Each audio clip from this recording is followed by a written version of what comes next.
Hello Westrack, aujourd'hui on a le plaisir de recevoir HK, auteur-compositeur, interprète engagé. Il fait chanter et réfléchir le public depuis de nombreuses années avec des titres devenus incontournables comme On lâche rien ou Danser encore.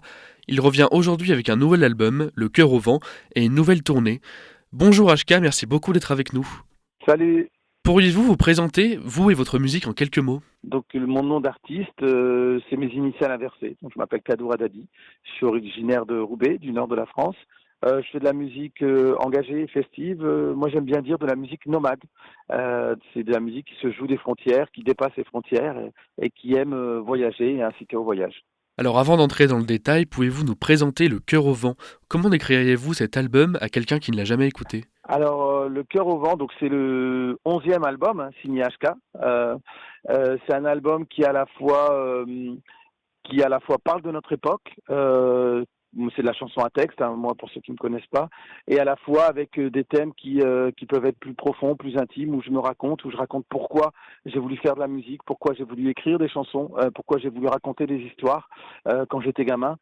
Donc voilà, il y a des chansons qui reviennent sur cette introspection et d'autres voilà, qui sont vraiment ancrées dans l'époque et dans l'actualité d'aujourd'hui où je parle de mes idées, de mes envies, de mes états d'âme et surtout de toutes ces choses qui me font vibrer, qui me donnent envie de me lever et d'avancer chaque jour. Vous faites donc de la musique depuis de nombreuses années. Quand avez-vous compris que vous vouliez en faire votre métier?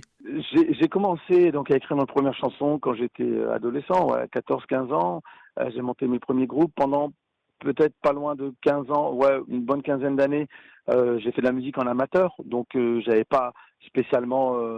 Je vais pas dire que j'avais pas l'envie, c'est que je pensais pas que j'aurais l'opportunité d'en faire mon métier. Et puis c'est arrivé. C'est arrivé comme ça d'un coup. On avait un projet qui s'appelait le MAP, Ministère des Affaires Populaires. Et d'un coup, ce groupe-là, d'un coup, ça nous a ouvert des portes. Il y a des producteurs de spectacles, des producteurs de disques et qui sont venus nous voir parce qu'ils trouvaient ça chouette. C'était du rap avec un accordéon et puis un violon, entre rap, chansons françaises, musique du monde. Et donc voilà, à partir de là, donc ça c'est en 2006, c'est devenu mon métier. Et puis depuis, je suis, comme on dit, un intermittent du spectacle depuis 20 ans maintenant. Alors avant de vous lancer en solo, vous avez créé le groupe HK et les Saltimbanques. Qu'est-ce que cette aventure vous a apporté? Bah, HK et les Saltimbanques, c'était vraiment pour moi quand j'étais déjà en solo en fait. Donc moi je suis HK, donc les Saltimbanques c'était juste qu'on avait un groupe de copains avec des musiciens identifiés, c'était toujours les mêmes.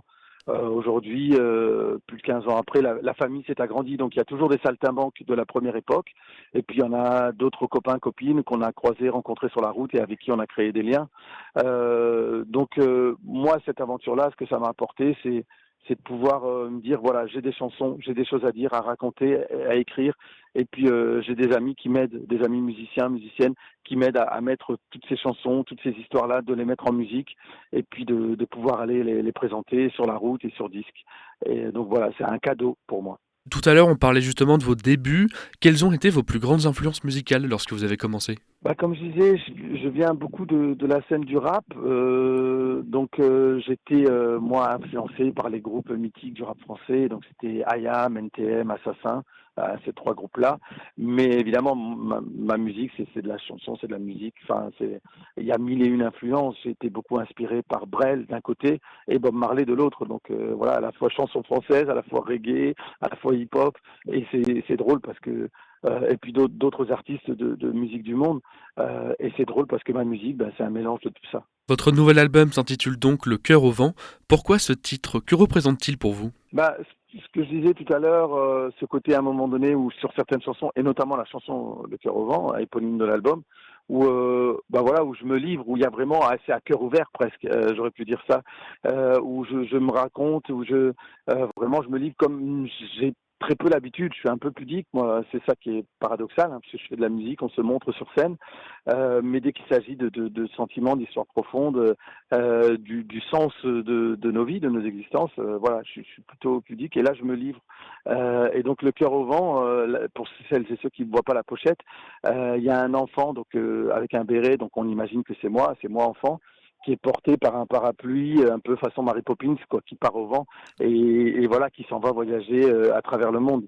Donc voilà, c'est un peu cette idée-là, quoi. Quels sont les grands thèmes que vous abordez dans cet album et qu'aviez-vous envie de raconter ou de transmettre cette fois-ci? Bah, déjà, la première chanson, c'est Un peuple uni. Donc, j'aime bien cette idée de me dire que, bah voilà, d'essayer dans cette époque, qui est une époque de division, parfois même de haine, qui est entretenue, hein, la haine qui est entretenue dans certains de nos médias, de la haine parfois érigée en projet de société. J'aime bien cette idée de dire, bah voilà, que nous, on a envie plutôt de tendre des mains, de bâtir des ponts et d'envisager comment peut être la vie en société, comment peut être notre société, voilà, si on prend ce chemin-là de l'unité, du rassemblement. Ça, c'est un thème qui, pour moi, est quand même assez central dans cet album. Y a-t-il une chanson qui représente particulièrement l'esprit de l'album? Et si quelqu'un devait n'en écouter qu'une seule pour commencer, laquelle lui conseilleriez-vous? C'est dur, c'est très dur. Euh, Moi, j'aime beaucoup Ciao l'artiste.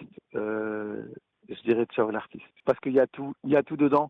Comme je disais, je me livre, mais je me livre aussi en disant pourquoi j'ai voulu faire de la musique et donc je parle aussi de mes engagements dedans. À un moment donné, je voulais chanter pour faire valser les bombes, couvrir de sons les intentions nauséabondes. Je voulais surtout rassembler les gens sans barrière de couleur, de croyance ou d'argent.